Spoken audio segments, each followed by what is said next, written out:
इस कार्यक्रम के प्रायोजक हैं कृषि एवं किसान कल्याण मंत्रालय, भारत सरकार। किसानों के चेहरे पर खुशहाली, हर खेत को मिल रहा है पानी। ये है न्यू इंडिया की कहानी।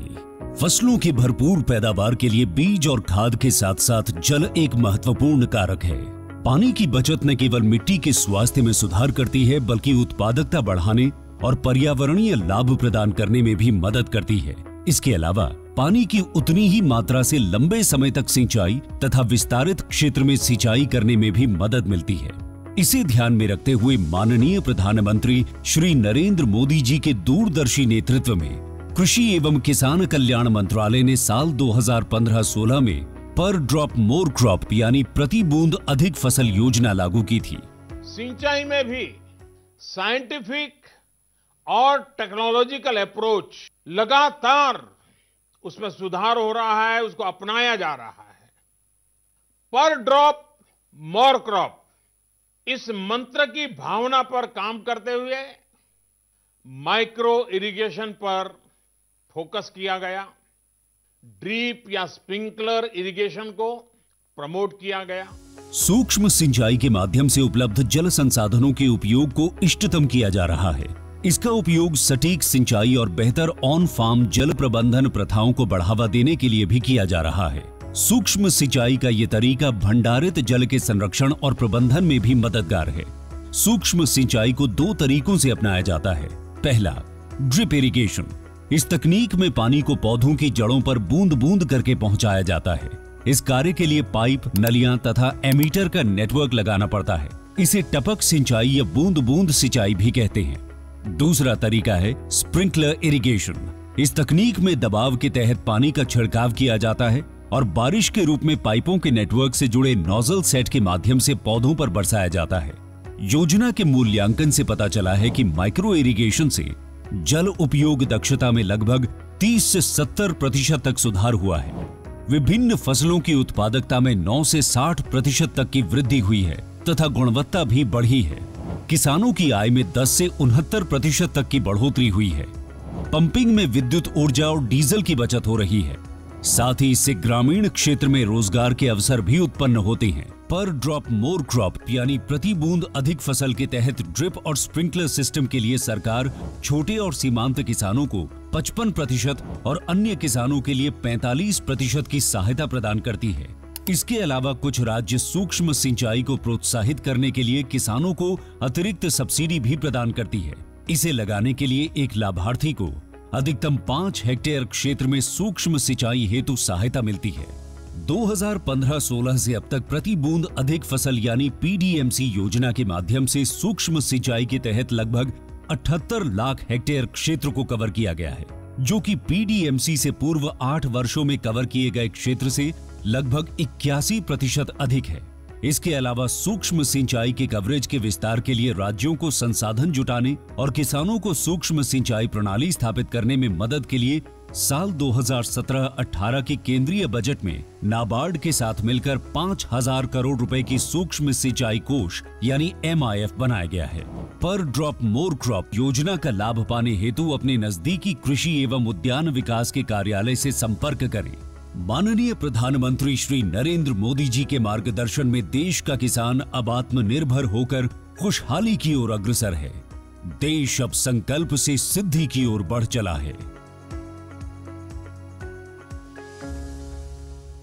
किसानवाणी कार्यक्रम के सभी सुनने गिरदारी की राम राम। साथियों, कार्यक्रम किसानवाणी आपका अपना कार्यक्रम है, जिसके माध्यम से हमारा प्रयास रहे कि हम आप तक जो जानकारी है, नई खोज है, नई तकनीक है, सब आप तक पहुंचा सकें। क्योंकि हमारे इस कार्यक्रम का उद्देश्य है कि हमारा जो देश का किसान हो आर्थिक रूप से संपन्न हो। क्योंकि जब देश में किसान आर्थिक रूप से संपन्न होगा तभी हम ये कह सकते हैं कि हाँ, जो भारत है आर्थिक स्थिति में मजबूत है। और जब तक किसान की आर्थिक स्थिति कमज़ोर है तो फिर हम ये नहीं कह सकते कि देश जो है मजबूती में है। तो इसलिए इस कार्यक्रम का उद्देश्य यही है।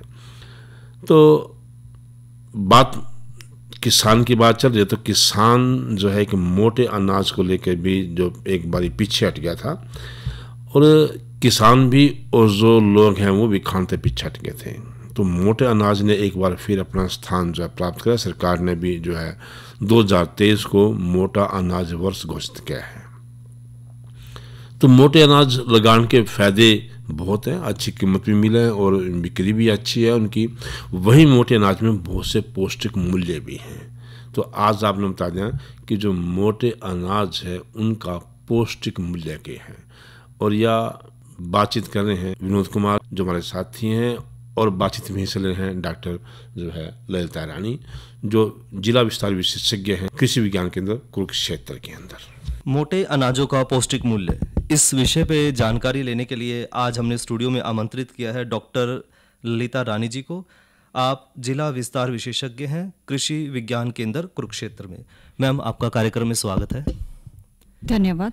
मैम, जैसा कि आज का विषय है मोटे अनाज का पौष्टिक मूल्य, और वर्ष 2018 में भी हमने इसको राष्ट्रीय स्तर पे मनाया था, और अब वर्ष 2023 में भी हम इसे मोटे अनाज के रूप में मनाने जा रहे हैं। इसका कारण क्या है कि हम क्यों मोटे अनाज वर्ष को मनाया जा रहा है इस बार? बाजरा आजकल बहुत ज़्यादा चलन में हो गया है जी। देखा जाए तो इसे हम मोटे अनाज ना कहकर जी हम इसे पोषक अनाज कहते हैं जी, और ये एक सुपर फूड के तौर पर उभर कर आ रहा है। हाँ, तो ये तो मैम जो है पहले समय में भी कहते थे कि जो बाजरा है वो सुपर फूड है, हाँ जी, क्योंकि इसके पोषक तत्व तो ज़्यादा माने जाते हैं। माने जाते हैं। जी।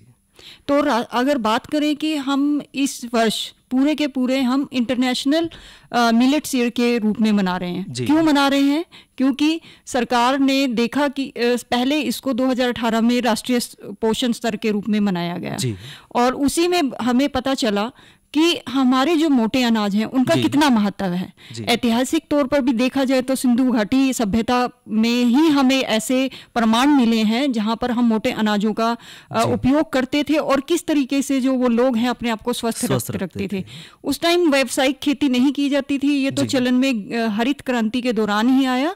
और मैंने अभी रिसेंटली अमेरिका के एक रिसर्च पत्रिका में पढ़ा जिसमें बाकायदा वहाँ के अमेरिका के साइंटिस्ट ने लिखा है कि जो हिंदू सभ्यता है उसमें हमारे मोटे अनाजों को बहुत महत्व दिया गया है। इसीलिए हमारे सरकार ने ये उनको भेजा कि आप इसे अंतर्राष्ट्रीय स्तर पर मनाया जाए। डॉक्टर साहब, इसमें इसको श्री अन्न भी कहते हैं, जिस जो मोटे अनाज है और छोटे अनाज दोनों सम्मिलित हैं। तो ये मोटे अनाज कौन से हैं और ये छोटे अनाज कौन से हैं?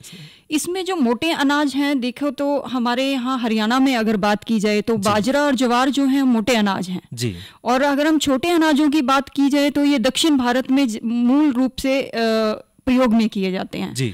और इनसे बहुत अच्छे तरीके के जो प्रोडक्ट हैं वो आजकल चलन में हो गए हैं जी। तो हमारी कोशिश है कि हम वहाँ से यहाँ पर उन छोटे जो अनाज हैं उनको यहाँ पर लेकर अच्छे अच्छे प्रोडक्ट बनाएं और लोगों में इसका प्रचार करें। डॉक्टर साहब, ये जो छोटे अनाज है जैसे कुटकी है, कंगनी है, कोदो है, चीना है, सावा है, तो इनके पोषक महत्व तो अलग अलग होंगे। तो इसमें जो कुटकी है उसका पोषक महत्व क्या है? जो कुटकी है वो छोटे अनाजों में, जैसे मैंने पहले ही बताया है, आता है। तो ये मुख्य रूप से हृदय को स्वस्थ रखने में मददगार है जी। और मधुमेह जो पीड़ित लोग हैं, आपको हैरानी होगी कि जो उनका स्तर जिन लोगों का बढ़ा हुआ है, अगर वो कुटकी का प्रयोग करते हैं तो उनका जो शुगर का स्तर है वो बिल्कुल नॉर्मल यानी संतुलित हो जाएगा। तो इसलिए मैं एज ए गृह वैज्ञानिक होने के नाते सभी को प्रेफर करूंगी जो लोग मधुमेह से पीड़ित हैं वो गेहूं की तरफ ना जाकर वो कुटकी का इस्तेमाल करें जी। यानी कि जो दवाइयां हैं उनसे फिर बचाव हो सकता है। हाँ जी, शुगर लेवल नॉर्मल आए, ये प्रमाणित है। और हमारे देश में तो मोटापा और शुगर जो है बड़ी तेजी से बढ़ भी रहा है, तो आम खान पान में इसको इस्तेमाल करना जरूरी है। हाँ जी। और इसके अलावा डॉक्टर साहब, सावा जो है ये किस तरह पोषक तत्वों के रूप में हमारे शरीर को संतुलित रखता है? सावा की अगर बात की जाए तो इसमें प्रचुर मात्रा में आयरन पाया जाता है जी। तो ये हमारे जो शरीर में जिन लोगों को खून की कमी है जी। उसको पूरा करता है, तो इसलिए हमें अपने अनाजों में सावा को भी इस्तेमाल करना चाहिए। हाँ। और डॉक्टर साहब, जो चीना है ये किस तरह हमारे शरीर को स्वस्थ रखता है? चीना भी देखा जाए तो जो हमारा लो ब्लड प्रेशर के लोग हैं जिनको चक्कर आता है तो उनके लिए बहुत महत्वपूर्ण है। तो चना जो है मोटे बारीक अनाजों में आता है और ये हमारे ब्लड प्रेशर को बिल्कुल नॉर्मल कर देता है जिनका लो ब्लड प्रेशर है। तो जी डॉक्टर साहब, और डॉक्टर साहब कोदो भी जो है हम इस्तेमाल करते हैं खाने में, तो कोदो के क्या पोषक महत्व है? पोषक कोदो की बात की जाए तो ये हमारे जो दिमाग है जी। उनके जो बच्चे नहीं पढ़ते या पढ़ाई में कमजोर हैं तो जी। वो उनके लिए बहुत फायदेमंद है, यानी कि याददाश्त को बढ़ाने में मदद करता है। हाँ जी। और कंगनी भी जो है छोटे अनाजों में सम्मिलित है, तो कंगनी का क्या महत्व है? कंगनी में बहुत प्रचुर मात्रा में जी। कैल्शियम पाया जाता है, और आपको पता ही होगा कि कैल्शियम हड्डियों के लिए बहुत जरूरी है। जी। तो अगर हम कंगनी का इस्तेमाल अपने भोजन में करेंगे तो हमारी हड्डियां बहुत मजबूत होंगी। बच्चों के लिए तो बहुत ही महत्वपूर्ण है, तो हमें कंगनी का इस्तेमाल इन अनाजों में करना चाहिए। तो डॉक्टर साहब यानी कि चाहे कंगनी है, कोदो है, चेना है, सावक है, कुटकी है, ये हमारी थाली का हिस्सा होना चाहिए। चाहे वो ब्लड प्रेशर है, और चाहे वो हृदय रोग है, शुगर की समस्या है, या कैल्शियम की जो कमी है, और याददाश्त, सबको दुरुस्त रखने के लिए इन सभी पोषक तत्वों का होना जरूरी है, अनाज का होना जरूरी है। तो इसके अलावा डॉक्टर साहब एक जो है मोटे अनाज भी हैं, जिसमें आपने कहा कि अपने हरियाणा में तो बाजरा बहुत ज़्यादा होता है, तो बाजरा के क्या पोषक महत्व है? हमारे यहाँ बाजरा को पल्स कहा जाता है। आपने देखा हो कि उसका रंग भी इसी तरीके से होता है, तो उसका नाम पल्स है। तो उसमें विटामिन ई की जो मात्रा है वो भरपूर होती है। तो ये भी विटामिन ई, आपको पता ही है कि उसमें भी बहुत महत्वपूर्ण तत्व होते हैं, न्यूट्रिशन ज़्यादा होता है, तो वो हमारे शरीर के लिए बहुत ज़रूरी है। तो इसमें क्या होता है, विटामिन ए में हमारे जो टिश्यूज़ हैं जिनको ज़्यादा चोट लगती है, तो वो उनके निर्माण में महत्वपूर्ण योगदान देता है। तो इसलिए हमें क्षतिपूर्ति है वो करता है बाजरा। हाँ जी। और डॉक्टर साहब इसके अलावा जो बाजरा के अलावा ज्वार है, उसका भी हम इस्तेमाल करते हैं अपने हरियाणा में, खासकर ज्वार का भी बड़ा महत्व है। तो ये किस तरह मदद करता है हमारे शरीर के? ज्वार भी हमारी जो कोशिकाएं हैं, ऊतक हैं, उनके बनने में, उनके निर्माण करने में बहुत महत्वपूर्ण जो है मदद करता है। जी। तो इसका बहुत ही पहले भी आपने देखा होगा कि ज्वार, जौ, बाजरा, इन सब को मिला के हम एक सत्तू का आटा या हम उस तरीके का इस्तेमाल करते थे, जो अब नहीं करते हैं। नहीं उसको पीने के लिए इस्तेमाल करते थे, तो वो हमारे शरीर में संतुलन बनाए रखता था। और जितने हैवी जो काम हैं, यानी कि जितने भारी तरह के काम है शारीरिक तौर पर, उनको उसको पीने के बाद उनमें एक अलग तरह से ऊर्जा जो है वो बहती थी, आती थी उसमें। तो इसीलिए हम ये अपने खासकर हरियाणा क्षेत्र में जो ज्वार और बाजरा का महत्वपूर्ण तरीके से इस्तेमाल करते थे, और आज भी शायद हमारे बुजुर्ग जो लोग हैं अपनी थाली में इनका इस्तेमाल करते हैं। डॉक्टर साहब यहीं से एक बात आती है कि बुजुर्ग तो क्योंकि उनको इसका महत्व पता है, लेकिन जो छोटे बच्चे हैं उनको इनका महत्व नहीं पता, और वो इनको रुचि के साथ नहीं खाते। क्योंकि सबसे बड़ी चुनौती तो आज के समय में यही है कि बच्चे चाहते हैं कि स्वादिष्ट हो और रेडी टू ईट हो, जल्दी से तैयार हो, उसको खाएं।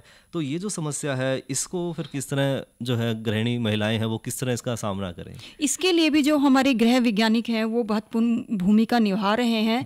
अलग अलग तरह की वैल्यू एडिशन के प्रोडक्ट बनाए जा रहे हैं, और इस क्षेत्र में बड़ी क्रांति आई है।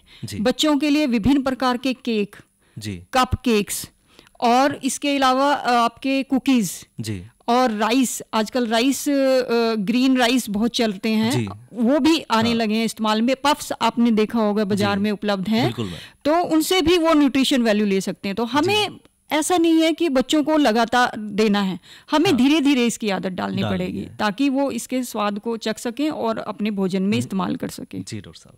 और डॉक्टर साहब इसके अलावा हमारे जो मोटे अनाज हैं, इनका क्षेत्रफल कितना है और कितने क्षेत्र में पैदा किए जा रहे हैं? क्या हमें इस पे और बढ़ोतरी करने की जरूरत है? क्या हम विश्व में स्थान पे खड़े हैं कि मोटा अनाज हर घर तक, हर परिवार तक पहुंच सके? देखिए, आपको जैसे पता ही होगा कि उत्पादन के क्षेत्र में, बाजरे में, मोटे अनाजों में हमारा जो भारत है वो अच्छे स्थान पर है। और अगर मैं बात करूं तो मोटे अनाजों के उत्पादन की, तो ये जो है 138 लाख हेक्टेयर भूमि पर उगाया जा रहा है भारत में। और इसका टोटल जो उत्पादन है अभी फिलहाल 2022 में 138 लाख टन जो है हो गया है। और अभी भी सरकार कोशिश कर रही है कि ऐसे क्षेत्रों में जहां पर इसकी संभावनाएं हैं उगाने की, तो किसानों को प्रोत्साहित किया जाए। क्योंकि इसमें ना तो आपको ज्यादा पानी की जरूरत है और ना ज्यादा इसमें कोई किसी तरह का पेस्टिसाइड नहीं है, ये बिल्कुल ऑर्गेनिक तरीके से उगता है, अपने आप उग जाता है। इसलिए सरकार चाहती है कि हमें अपने भोजन में मोटे अनाजों का इस्तेमाल जरूर करना चाहिए। और डॉक्टर साहब, अब इसमें और भी आप चलते चलते क्या और बताना चाहोगे कि हमारे जो देश के लोग हैं, हालांकि जो आपने बताया कि चाहे वो खून की कमी है, क्योंकि खासकर देखा गया कि महिलाओं में और जो कि प्रसव समय में है, जो उनको न्यूट्रिशन की उनमें कमी होती है, या जो माताएं दूध पिलाती हैं बच्चों को, तो उनमें भी न्यूट्रिशन की कमी ज़्यादा देखी जाती है हमारे देश में। तो वो भी इसको किस तरह से इस्तेमाल करें? उसको जैसे मैंने बताया, ये है हम कुकीज़ के तौर पर, क्योंकि ये भारी होता है अनाज। हाँ। और इसको प्रोसेस करने में थोड़ा टाइम लगता है, लेकिन आजकल अच्छे तौर पर प्रोसेस कर कर हम इसे कुकीज़ के रूप में इस्तेमाल कर सकते हैं, कप केक के रूप में इस्तेमाल कर सकते हैं, और इसको खिचड़ी में हमारे देश में हम इसे फलियों के साथ भी इस्तेमाल करते हैं। ये इससे फिर इसकी न्यूट्रिशन वैल्यू बढ़ जाती है। तो फलियों के साथ क्योंकि प्रोटीन होता है और इसमें कार्बोहाइड्रेट और प्रोटीन अच्छा होता है, तो ये मिलके बड़ा अच्छा भोजन बनता है। और जैसे कि मैंने आपको बताया है, जो आयरन जो होता है, हाँ, वो जो सांवा में होता है। हाँ, वो महिलाओं में खासकर जो है कैल्शियम और आयरन, इन दो की तो लोह तत्व। कंगनी और जो आपका सांवा है, इसमें आयरन और उसमें आपके कैल्शियम की मात्रा ज्यादा होती है, तो वो बच्चे के लिए और माँ के लिए बहुत महत्वपूर्ण है। तो मुझे लगता है कि महिलाओं को इन दोनों प्रकार के अनाज का इस्तेमाल एक तो खून की कमी को पूरा करने के लिए करना चाहिए, और साथ में जो प्रसवित महिला है उसमें भी खून की कमी होती है, तो उसके लिए भी वो अपना इस्तेमाल कर सकती हैं। अंत में ये मैं यही कहूंगी कि जो हमें शायद गेहूं की इतनी आदत पड़ गई है, व्यावसायिक जो हमारे खाने हैं वो बढ़ गए हैं, हाँ, लेकिन वो हमारे लिए जहर बनते जा रहे हैं। तो हमें इसको कम करने के लिए मोटे अनाजों की तरफ बढ़ना ही पड़ेगा। डॉक्टर साहब, आपने इतनी बेहतरीन जानकारी दी हमारे श्रोताओं को, उसके लिए आपका बहुत बहुत धन्यवाद। धन्यवाद। ये तो बातचीत थी कि मोटे जो अनाज है उनका क्या पौष्टिक मूल्य है, और क्यों हमें अपने जो है भोजन में उनको इस्तेमाल करना चाहिए, किस स्थान उनका हमारी थाली होना चाहिए, और जो वक्त रहते हम इसको इस्तेमाल कर लेंगे, एक बार फिर वही स्वास्थ्य हम अटका प्राप्त करेंगे। अब आपने बता दें कि हमारे एक ऐसा नंबर है जिस पर आप कभी भी खेती बाड़ी से संबंधित, कृषि से संबंधित कोई जानकारी ले, इसका कोई समस्या आपकी हो, उसका समाधान हो उसका है, और वो नंबर है 1551-1551। जमी मुफ्त में आई हो, इस पर कोई पैसा देना पड़ता, निःशुल्क है, और ये नंबर है किसान कॉल सेंटर का। आप जो है किसान कॉल सेंटर पर जितने मर्जी फ़ोन करो, अपनी समस्या का समाधान पाओ। एक हम बात कर लें कि जो न्यूनतम समर्थन मूल्य की, न्यूनतम समर्थन मूल्य का मतलब है कि कम से कम इतनी कीमत तो आपको उस फसल की मिलेगी। अगर किसी कारणतः मंडी में, बाजार में भाव कम है, तो आपको सरकार उतनी कीमत देने के लिए बाध्य है। और सरकार हर बार जो है भिन्न भिन्न फसलों का जो है समर्थन मूल्य घोषित करते हैं, खरीफ की फसलों का भी, रबी की फसलों का भी। जिस तरह मुझे गन्ने की बात कर लें, गेहूं की बात कर लें, बहुत सी फसल हैं कि सरकार की ये कोशिश है कि ज़्यादा से ज़्यादा फसलों का समर्थन, न्यूनतम समर्थन मूल्य तय करके किसानों को जो है उठाया जाए, ताकि उनकी जो आर्थिक स्थिति मजबूत हो, किसी भी कीमत पर उनके जो आर्थिक नुकसान ना हो। और जब बात आई है कि भाई किसानों की, तो किसानों का मौसम का बड़ा गहरा संबंध है। जब मौसम बढ़िया होगा, बढ़िया फसल होगी, तो आज का मौसम केरिया की उम्मीद है, और मौसम के साथ मैंने किन किन बातों का ध्यान रखना सुन लिया हम हमारे विशेषज्ञ से। किसान भाइयों, राम राम। मौसम पूर्वानुमान एवं कृषि सलाह के साथ मैं हूं डॉक्टर ममता, मौसम विशेषज्ञ, चौधरी चरण सिंह, हरियाणा कृषि विश्वविद्यालय, कृषि विज्ञान केंद्र, कुरुक्षेत्र। किसान भाइयों, जिले का आज का अधिकतम तापमान 34.5 डिग्री सेल्सियस रहा, न्यूनतम तापमान 28.6 डिग्री सेल्सियस रहा। नमी की बात करें तो सुबह और शाम की सापेक्ष आर्द्रता 87 और 51% रही। हवा की रफ्तार 12 किलोमीटर प्रति घंटा रही। अब हम बात करते हैं आने वाले मौसम के पूर्वानुमान की। किसान भाइयों, 24 जुलाई तक मौसम आम तौर पर परिवर्तनशील रहने का पूर्वानुमान लगाया जा रहा है। इस दौरान तापमान में गिरावट आने, वातावरण में नमी की मात्रा अधिक रहने और अधिकतर स्थानों पर आंशिक बादलवाई रहने का पूर्वानुमान लगाया जा रहा है। साथ ही किसान भाइयों, 21 और 22 जुलाई को अधिकतर स्थानों पर मध्यम बारिश होने का पूर्वानुमान लगाया जा रहा है, और 23 और 24 जुलाई को कुछ एक स्थानों पर हल्की से मध्यम बारिश होने का पूर्वानुमान लगाया जा रहा है। अब हम बात करते हैं मौसम पूर्वानुमान आधारित कृषि सलाह की। किसान भाइयों, जैसे कि वातावरण में नमी की मात्रा अधिक रहने, बादलवाही रहने और मध्यम बारिश होने के पूर्वानुमान को देखते हुए आपसे निवेदन है, अपनी फसलों में छिड़काव का कार्य रोक लें। धन्यवाद। अब जब मौसम की बात आती है ताजन जी, कल ना हमारे कार्यक्रम में कौन कौन से विषय होंगे। एक तो विषय रहेगा छोटे कटु बछड़ों के लिए जो है संतुलित आहार का महत्व। चर्चा करेंगे हम प्रधानमंत्री किसान मानधन योजना के ऊपर और प्राकृतिक खेती का क्या महत्व है। ये सब तो चर्चा करेंगे, लेकिन जरूरी है कि आप हम सुना दें एक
मेरी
आज हम चर्चा कर रहे हैं जो नींबू जाति के फल हैं उनके बारे में, खासकर जो है नींबू के बारे में कि इन कौन कौन सी बीमारी हो सके, यानी उनकी किस तरह हम देखभाल कर सकें।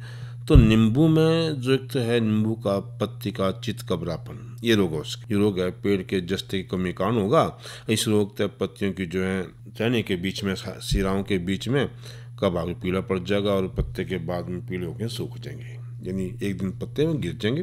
तो ज़रूरी है कि हम इनका इलाज कर सकें। इनका इलाज जो है महीने के हिसाब से है, जो ईब मतलब जुलाई का महीना चल रहा है और जो आगे अगस्त सितंबर में हो सके, तो जुलाई में हमने क्या करना चाहिए कि लगभग 2.5 किलो आपने zinc sulphate, 2 kilo copper sulphate और जो है 2.25 किलो बुझिया चुनना, इसे सारे ने 500 लीटर पानी मिला के इसका छिड़काव करना आपने। ये मैंने जुलाई के महीने में करना है। अब जब बरसात हो जाए, बरसात पीछे मैंने क्या करना है, 1.5 किलोग्राम ब्राइटोक्स, 3 ग्राम प्रति पानी के हिसाब से हमने 3 लीटर पानी मिला के तो ये लेना है। और 10 ग्राम जो है कॉपर सल्फेट 500 लीटर पानी मिलाकर उसको छिड़काव कर देना है। क्योंकि बरसात तो बहुत लिप गया, जिन क्षेत्र में नहीं हुई किसी कारण तो वो इस दवाई का बरसात के बाद कर ले, और ज़्यादा जो क्षेत्र में बरसात हो गई तो उसके जो है छिड़काव कर दें एकदम। यानी आपने अगले महीने में अगस्त में क्या करना है, आपने 1.5 किलोग्राम जो है कॉपर ऑक्सीक्लोराइड लेना है, 500 लीटर पानी मिलाकर उसका घोल बनाना है और उसका छिड़काव मैंने कर देना है। इससे जो नींबू का जो रोग है, ये नींबू की पत्ती का चितकबरापन ये खत्म हो जाएगा। और इसी दवाई तक जो है नींबू का जो चोटी मुरझाने का रोग है वो भी इसी उपचार तक खत्म हो जाएगा जो आप ये उपचार कर देंगे। एक रोग और है जो इस दवाई तक खत्म होगा, वो होगा नींबू का। तो ये सारे जो रोग हैं इसी दवाई तक खत्म हो जाएंगे। आपने जुलाई में और अगस्त में जो है इस दवाई का प्रयोग करना है ताकि आप बेहतर जो है नींबू वर्गीय फसल ले सके। आज के इस कार्यक्रम के प्रोजेक्ट थे कृषि एवं किसान कल्याण मंत्रालय, भारत सरकार। इसी के लिए आज का किसान वाणी कार्यक्रम समाप्त हुआ। कार्यक्रम के सभी सुनवाने की राम राम।